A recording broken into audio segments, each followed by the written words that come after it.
Fan पाई यांग से बोलता है कि तुम्हारी परफॉर्मेंस देखने के बाद मैंने ये फैसला लिया है कि अब मैं तुम्हारी हड्डियों से एक स्केलेटन नाइट बनाऊंगा जो कि मेरी हेल्प करेगा तुम्हारे टीममेट से लड़ने के लिए। जिसके बाद वो अपना कर्स यूज करता है। उस शिप के पैसेंजर्स बोलते हैं कि देखो वहाँ पे क्या है। हम देखते हैं कि वहाँ पे एक स्केलेटन ड्रैगन होता है जो कि ड्रैगन ब्रेथ छोड़ रहा होता है और वो ड्रैगन फैन पाई के टीममेट्स को ही खत्म कर देता है। यांग बोलता है कि ये तो कितनी बकवास स्किल है, तो क्या यही तुम्हारा ट्रम्प कार्ड है? यांग बोलता है कि अब उसे और ज्यादा मजा आएगा फाइट में क्योंकि वो एक स्ट्रॉन्ग चीज से लड़ने वाला है। उस शिप पे कुछ लोग बोलते हैं कि यांग एस रैंक अनडेड मैजिशियन को छेड़ रहा है और उससे फाइट करने की कोशिश कर रहा है और 4C टेरिटरी के अंदर टॉप एबिलिटी यूजर्स भी ऐसा नहीं करेंगे। तभी वो ड्रैगन यांग के ऊपर अटैक कर देता है पर यांग उस अटैक को डॉज करता है। यांग अपनी स्पीड का फायदा दिखाता है और वो उस ड्रैगन के पीछे आ जाता है। फैन पाई बोलता है कि तुम डरपोकों की तरह उसके अटैक को डॉज कर रहे हो। हम देखते हैं यांग को जो कि उस पर अटैक करने वाला होता है पर वो ड्रैगन अपना सर घुमा के यांग के ऊपर दोबारा से अटैक कर देता है। यांग उसके अटैक को ब्लॉक करता है अपनी शील्ड से जिसके बाद हम देखते हैं कि यांग ने उसका मुंह पकड़ लिया होता है। फैन पाई फिर यांग की तरफ बढ़ता है और वो बोलता है कि अगर तुमने उसका मुंह भी पकड़ लिया है तो ये तुम्हारे लिए कोई हेल्प नहीं करेगा। जिसके बाद फैन पाई उस ड्रैगन को और ज्यादा कर्स कर देता है। जिसके बाद हम देखते हैं यांग को जो कि थोड़ी सी स्माइल देता है और वो फैन पाई की तरफ मुड़ जाता है। यांग बोलता है कि किसे पता कि तुम अब कैसी वियर्ड सी चीजें समन करो, तो क्यों ना मैं तुम पे ही अटैक कर दूं। तो फैन पाई बोलता है कि क्या तुम्हारा यही स्टार्टिंग से प्लान था? फैन पाई वहाँ से भागने की कोशिश करता है पर तब तक यांग अपने हाथ को उसके सीने से बाहर निकाल देता है। फैन पाई बोलता है कि ऐसा नहीं हो सकता क्योंकि उसने अभी तक जजमेंट ऑर्गेनाइजेशन के किसी ज़ोडिएक को परेशान भी नहीं किया और फिर भी वो हार गया। फैन पाई के टीममेट्स बोलते हैं कि बॉस अब हार चुके हैं इसलिए अब जल्दी से रिट्रीट कर दो और यांग उन्हें ऊपर से देख रहा होता है। यांग तभी कुछ अलग नोटिस करता है। वो देखता है कि उनमें से एक बंदा पानी के अंदर से भागने की कोशिश करता है जो कि काफी ज्यादा फास्ट होता है। यांग बोलता है कि ये बंदा काफी ज्यादा ट्रबल क्रिएट कर सकता है अगर इसने डॉल्फिन को डिस्ट्रॉय करने की कोशिश की। जिसके बाद वो अपना एक क्लोन बनाता है जो कि योजी का होता है और वो उसके पीछे भेज देता है। योजी उस पायरेट का पीछा करता है और वो बोलता है कि ये भागने की जगह किसी नई जगह पे जा रहा है। नेक्स्ट सीन में हमें दिखाया जाता है उस पायरेट को जो कि एक सुनसान से आइलैंड पे जाता है और फिर वो एक केव के अंदर जा रहा होता है। योजी बोलता है कि शायद ये स्टारफॉल पायरेट ग्रुप का अड्डा होगा। हम देखते हैं एक पायरेट को जो कि बोलता है कि तुमने क्या कहा कि गॉडफादर एक एस रैंक एबिलिटी यूजर है और आखिर वो कैसे एक ए रैंक एबिलिटी यूजर से हार सकते हैं। वो पायरेट बताता है कि सिर्फ हमारे लीडर ही नहीं, charm female fox, deep sea tyrant और सीवीड, इनमें से अब कोई भी वापस नहीं आने वाला क्योंकि सब मर चुके हैं। वो पायरेट बोलते हैं कि स्टारफॉल पायरेट ग्रुप के मेन लोग तो खत्म ही हो चुके हैं और आखिर क्यों लीडर ने क्वान फैमिली से पंगा लिया। वो पायरेट बोलता है कि बस अब बहुत हुआ क्योंकि हमारे गॉडफादर इस बैटल में मर गए, इसलिए अब हमारा फर्ज बनता है कि हम सीक्रेटली ग्रो करें और वापस उन लोगों से अपना रिवेंज ले सकें। तभी वो पायरेट बोलता है कि अगर ऐसी बात है तो मैं एक चीज सजेस्ट करना चाहता हूँ, क्यों ना हम लोग चीजें बांट लें।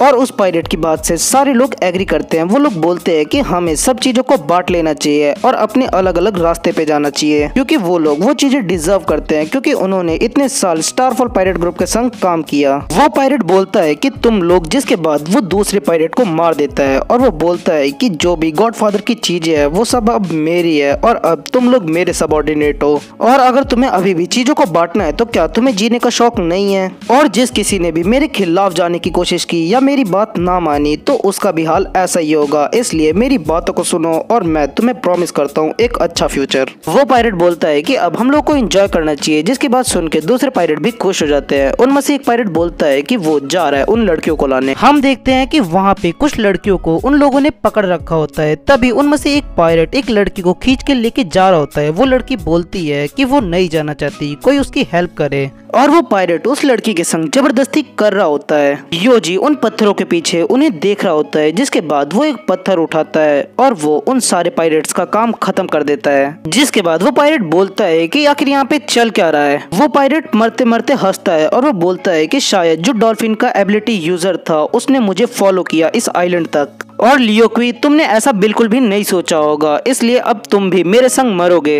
लियोक्वी उस पायरेट की गर्दन दबा देता है और वो बोलता है कि आखिर तुम उस बैटलफील्ड में क्यों नहीं मर गए। जिसके बाद वो अपने घुटनों पे आ जाता है। वो बोलता है कि मुझे नहीं पता कि कौन सा सीनियर इस स्टारफॉल आइलैंड पे आया है, पर मैं आपको अपनी रिस्पेक्ट देता हूँ। लियोक्वी बोलता है कि अगर आपने मुझे नहीं मारा तो मैं आपको अपना गॉडफादर बना लूंगा और मैं अब से आपके लिए काम करना शुरू कर दूंगा और मैं वो सब काम करूंगा जो आप बोलोगे, चाहे वो कुछ भी हो। पर तभी उसके अंदर से कोई अपनी तलवार आर पार कर देता है। योजी बोलता है कि तुम मर जाओ क्योंकि मेरे पास पहले से ही एक गॉडसन है।